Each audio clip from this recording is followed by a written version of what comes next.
ریحان طارق صاحب کو گرفتار کر لیا گیا ہے، برطانیہ سے آتے ہوئے ریحان طارق صاحب کو گرفتار کیا گیا ہے۔ اس بارے میں آپ کو بتاتے ہیں کہ اس سے پہلے ریحان طارق صاحب جو ہے پاکستان سے لندن برطانیہ بھاگ گئے تھے، اور جب ان کو گرفتار کیا گیا، گرفتار ہونے سے کچھ دیر پہلے انہوں نے ایک اپنے دوست کو جو ہے میسج کیا، کال کر کے کہتے جی ٹھیک ہے گرفتار کرے، کوئی مسئلہ نہیں، لیکن مجھے بتائے تو صحیح نا مجھے گرفتار کیوں کیا گیا ہے۔ بھائی ریحان طارق صاحب، اگر آپ کو یہ نہیں پتا کہ آپ کو کیوں گرفتار کیا گیا ہے تو پھر آپ برطانیہ کیوں بھاگے تھے؟ پہلی بات تو یہ ہے کہ آپ برطانیہ بھاگ گئے، اور دوسری بات یہ ہے کہ آپ نے معافی کس لیے مانگی؟ پھر آپ نے کوئی معافی بھی مانگی تھی، آپ کو یاد ہو کہ کس وجہ سے معافی مانگی تھی؟ خیر اس پہ تفصیلاً بات کرتے جی۔ ریحان طارق صاحب جو ہے پچھلے دنوں بڑے پاپولر ہوئے، ایک دم سے ایک مین اسٹریم میڈیا پہ آ گئے، اور ان کا جو پوڈ کاسٹ کرنے کا انداز تھا وہ منفرد تھا باقیوں کی نسبت، اور وہ یہ کرتے تھے جی کہ پوڈ کاسٹ نہیں کرتے تھے، ایسا کر لیں جی کہ وہ ایک قسم کی نا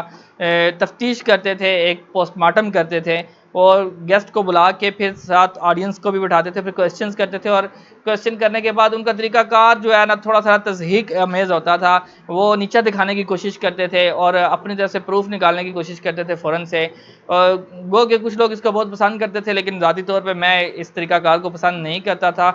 اور جس وقت آپ غلط طریقہ کار استعمال کرتے ہیں ویوز لینے کے لیے یا سبسکرائبر لینے کے لیے یا پاپولر ہونے کے لیے، آپ غلط طریقہ کار استعمال کرتے ہیں تو پھر وہ طریقہ کار جو ہے وہ آپ کو اس کے اندر جکڑ لیتا ہے۔ تو یہی ہوا ریحان طارق صاحب کے ساتھ بھی، ان کو بھی جکڑ لیا گیا۔ جکڑا کس وجہ سے جکڑا گیا جی کہ انہوں نے ایک متنازع پوڈ کاسٹ کیا، متنازع پوڈ کاسٹ، خیر متنازع پوڈ کاسٹ تو نہیں کہیں گے لیکن سوالات کا سلسلہ انہوں نے ایسا کیا، انہوں نے ان پہ جو دفعہ لگی ہے ان پہ جی 295A دفعہ لگی ہے ان کی، جو مذہب کی توہین پہ لگتی ہے۔ 295A B C D یہ دفعہ ہے جس میں گستاخی کا بھی دفعہ لگتی ہے، اور مذہب کی توہین کا بھی جو ہے نا یہ دفعہ ہے، ایک قانون ہے پاکستان میں۔ تو ریحان طارق صاحب کو اس کے بدلے میں 7 سال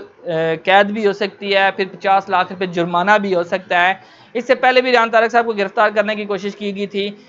تقریباً 6 یا 7 محرم کو جب وہ یہ بھاگ گئے تھے، لندن چلے گئے تھے۔ پھر ریحان طارق صاحب کو رات 1 بجے کے قریب ایئرپورٹ امیگریشن کے عملے نے جو ہے نا ان کو روکا، اور انہوں نے کہا جی کہ آپ کو روکا گیا ہے FIA کی طرف سے، یا پاکستان کا ادارہ جو ان کی طرف سے روکا گیا ہے، اور آپ کو وہ گرفتار کرنے کے لیے آئیں گے یا ان کو لینے کے لیے آئیں گے۔ اور NCCIA ادارہ ہے جو جس میں درخواست دی گئی تھی ریحان طارق کے خلاف، جس پہ ریحان طارق کو 6 دن کے ریمانڈ میں رکھ لیا گیا۔ اچھا، ریحان طارق کے بارے میں ایک اور، جب ان کو عدالت میں پیش کیا گیا، آج جب عدالت میں پیش کیا گیا تو گاڑی سے نکلتے ساتھ ہی انہوں نے پاکستان زندہ باد کے نعرے لگانے شروع کر دیے، پاکستان زندہ باد، پاکستان زندہ باد۔ مجھے یہ سمجھ نہیں آئی کہ وہ پاکستان زندہ باد کے نعرے کیوں لگا رہے تھے؟ کیا انڈین فورس نے ان کو گرفتار کیا تھا؟ کیا وہ پاکستان کے لیے کوئی خدمات انجام دیتے ہوئے گرفتار کیے گئے تھے، یا سیاسی طور پر انہوں نے کوئی بہت بڑا کارنامہ کر لیا تھا؟ کوئی کارنامہ وغیرہ نہیں کیا تھا انہوں نے۔ ان کی جو گفتگو تھی اور جواد نقوی صاحب کے ساتھ انہوں نے پوڈ کاسٹ کیا تھا، اور اس میں بڑے ایسے سوالات کیے جو صحابہ کرام اور جو ہمارے صحابہ کرام ہیں، ان کی جو کچھ ایسی چیزیں ہیں جن پر ہمیں علماء کرام نے گفتگو کرنے سے منع فرمایا گیا، اور اس کو خریدنے کی کوشش کی گئی۔ اور اس دور میں صحابہ کرام موجود تھے، بڑے بڑے عالم دین موجود تھے، بڑے ایسے صحابہ کرام موجود تھے جن کی حدیثیں جو ہیں وہ راوی کے طور پہ پیش کی جاتی ہیں۔ انہوں نے جب ان باتوں کو نہیں اچھالا تو ہم کون لوگ ہوتے ہیں باتیں اچھالنے والے؟ تو ساتھ جو ریحان طارق صاحب ہے، انہوں نے ان باتوں کو اچھالنے کی کوشش کی، اور دو مسلک کے درمیان ایک آگ بھڑکانے کی کوشش کی گئی، اور محرم کا مہینہ تھا، محرم کے مہینے میں اس چیز کو اچھالنے کی کوشش کی گئی، جس کی وجہ سے ان پہ یہ ایک دفعہ لگی جس پہ ان کو گرفتار کیا گیا ہے۔ اب یہ کیس کہاں تک چلے گا اس بارے میں تو میں کچھ کہہ نہیں سکتا ہوں، لیکن یہ ہے کہ ان پہ جو کیس لگی ہے، جو دفعہ لگی ہے، اس پہ کافی لمبا کیس جائے گا۔ یہ تو ہمارا جو انجینئر صاحب ہیں ان پہ بھی یہ دفعہ لگی تھی، لیکن وہ جلدی باہر آ گئے تھے۔ ہماری تاریخ میں پہلی دفعہ ایسا ہوا تھا کہ انجینئر صاحب اس دفعہ لگنے کے بعد بھی جلدی واپس آ گئے تھے۔ علامہ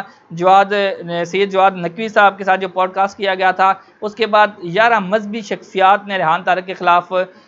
NCCIA میں درخواست دی تھی، اور ریحان طارق کو 6 دن کے ریمانڈ کے لیے گرفتار کیا گیا ہے۔ کہا جاتا ہے کہ ریحان طارق کو سید جواد نقوی کے ساتھ پوڈ کاسٹ میں کیے جانے والے متنازع سوالات کی وجہ سے گرفتار کیا گیا ہے۔ اب یہاں ایک چھوٹی ساری بات ذہن میں آتی ہے کہ سوال کرنے والے کو گرفتار کیا گیا، جواب دینے والے کو گرفتار نہیں کیا گیا۔ کیا یہ بھی اسی کیٹیگری میں آتے ہیں یا نہیں آتے؟ یہ تو جو ہمارے سینئر لوگ ہیں وہ اس پہ ہمیں بتائیں گے۔ ریحان طارق صاحب نے اپنے پوڈ کاسٹ میں علامہ جواد نقوی سے ایک صحابی رضی اللہ عنہ کے حوالے سے سوال کیا تھا، وہی بات جو میں پہلے کر چکا ہوں کہ اس پہ وہ متنازع جواب دیا گیا تھا، اور جو بہت ویڈیو وائرل ہوئی تھی، اور ویڈیو وائرل ہونے کے بعد پھر کچھ علماء کرام نے ان کے خلاف جو ہے نا درخواست دی تھی، پھر اس بیس پہ ان کو گرفتار کیا گیا۔ اب یہاں ایک اور بات بھی واضح ہے کہ جب ریحان طارق صاحب کو پتہ لگ گیا کہ یہ جو انہوں نے کام کیا ہے یہ ایک غلط کام ہو گیا ہے، اور ان کو لگا کہ یہ جو میں نے کام کیا ہے اس میں گستاخی کا عنصر واضح ہے، تو انہوں نے ویڈیو کو ڈیلیٹ بھی کیا وہاں سے، اور پھر معذرت بھی کی، معذرت کی ویڈیو بھی انہوں نے اپلوڈ کی اپنے چینل پر۔ اب کہنا یہ ہے جی کہ انہوں نے جب معذرت بھی کر لی، معذرت کی ویڈیو بھی موجود ہے، پھر اس کے بعد ان کو یہاں سے جانا بھی پڑا برطانیہ، اور اس کے بعد بھی وہ پوچھتے ہیں جی کہ مجھے کیوں پکڑا گیا۔ ہمارے وزیر اعظم سابقہ وزیر اعظم صاحب نواز شریف صاحب نے کہا تھا جی مجھے کیوں نکالا، اور انہوں نے یہ کہا جی کہ مجھے کیوں پکڑا گیا، اور دونوں کو پتہ ہے کہ کس صورت میں ان کو گرفتار کیا گیا، کس صورت میں ان کو نکالا گیا۔ تو میرا خیال ہے کہ اس طرح کے متنازع پوڈ کاسٹ نہیں ہونے چاہیے، اور اس طرح کی گفتگو جو ہے نا اس پہ قدغن لگی ہوئی ہے، اس پہ قانون بنا ہوا ہے، تو اس پہ ہمیں درآمد کرنا چاہیے۔ باقی جو اپڈیٹ ہوگی وہ آپ کے سامنے پیش کریں گے۔ میں ہوں خرم ابن شبیر، اور آپ دیکھ رہے تھے ڈیجیٹل آواز نیوز پر پروگرام خرم کی آواز۔ اللہ حافظ۔